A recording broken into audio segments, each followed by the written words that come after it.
munyemerere tubane muri iyi video. Ni video igiye kugaruka ku bukwe bubiri buheruka kuba.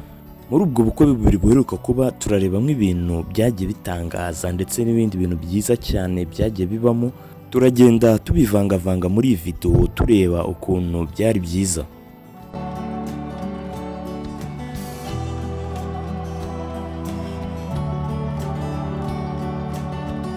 Munyemerere rero duhere kuri ubu bukwe bwa Emmy Nyawe. Muri ubu bukwe bwa Emmy Nyawe dore akantu kabayemo kagasa nk'agasekeje. Dore umukobwa tugiye kurongorana n'abamagara.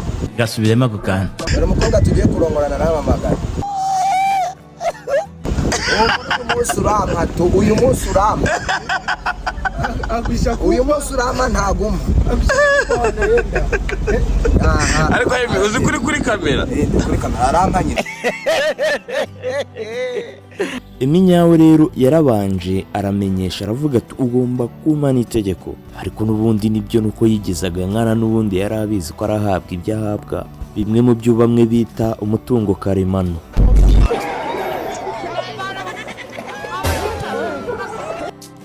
Muri ubu bukwe bwa Emmy Nyawe rero hakomeje kuberamo utuntu tw'udutendo dutandukanye kandi utundi twari dusimishije ndetse utundi tuza kuba ubwiyunge. Ushobora kwitekereza ati ni gute ubukwe bwaje kwita buhinduka aho abantu biyungira? Ni ku makimbirane cyane bamwe bakunda kuvuga ati Pastor Claude ari ahangaha dutesha umutwe yitwara nabi, ariko nabo burya barahinduka ku rundi ruhande ugasanga bari kumubaga, bari kumuvuga nabi bitwaje ko ari Pastor Claude nyine. Twe twivugira ati n'ubundi turabizi ko uyu Pastor Claude ngo akora ibintu agashyiramo ukuntu kutari kwiza. Pastor Claude rero aje gute muri ubu bukwe? Dore uko ajemo. Ariko yaravuze ngo mfite irangamimerere rirenze ebyiri.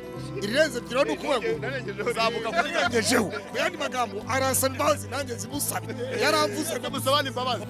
Nkuko mubyumviye byari ubwiyunge, ariko ubu bwiyunge n'ubundi bwari buri kubera muri bwa bukwe bwa Emmy Nyawe. Byafashe umwanya muremure, ariko nyine abakuze birangira biyunze. Impamvu abakuze birangira biyunze igihe baba basigaje bari gitoya, ngo ndavuga igihe cyo kubaho, ubwo ikindi gihe baba basigaje aba ari ugushyingira, kandi ntiwashyingira abana ari abanzi. Baba bagomba rero kwiyunga bagahuza, kuko nta maraso y'ubuto baba bagisigaranye muri bo abirukamo. Mu magambo makeya urugendo rwabo baba babona ko ruri kugenda rurangira nta gihe kirekire cy'amakimbirane basigaje. Muri ubu bukwe bwa Emmy Nyawe rero nk'uko yabyivugiraga ati uyu munsi turarongorana urama. Byaje kurangira uwitwa Papi abyumvise aravuga ati rero kugira ngo ubikore neza njye ndaza kukwitura kakamba. Nk'ababyeyi bawe tuzakuba hafi, tukuri hafi kandi tuzaguhora hafi.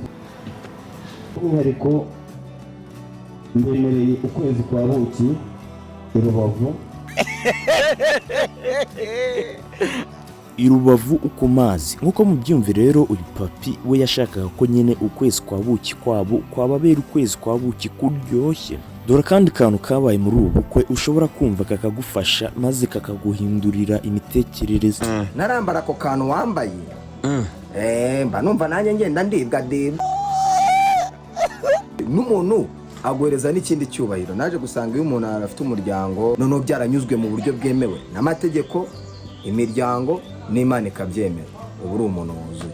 Nibyo koko uba uri umuntu wuzuye, bivuze ko uba uri umugabo wujuje ibisabwa byose ngo witwe umugabo, ndetse uba uri n'umugore wujuje ibisabwa byose ngo witwe umugore. Ubwo rero iyo utarabikora uba uri umugabo wibye cyangwa se wiyitiriye. Ibyo nibyo amategeko y'u Rwanda ateganya.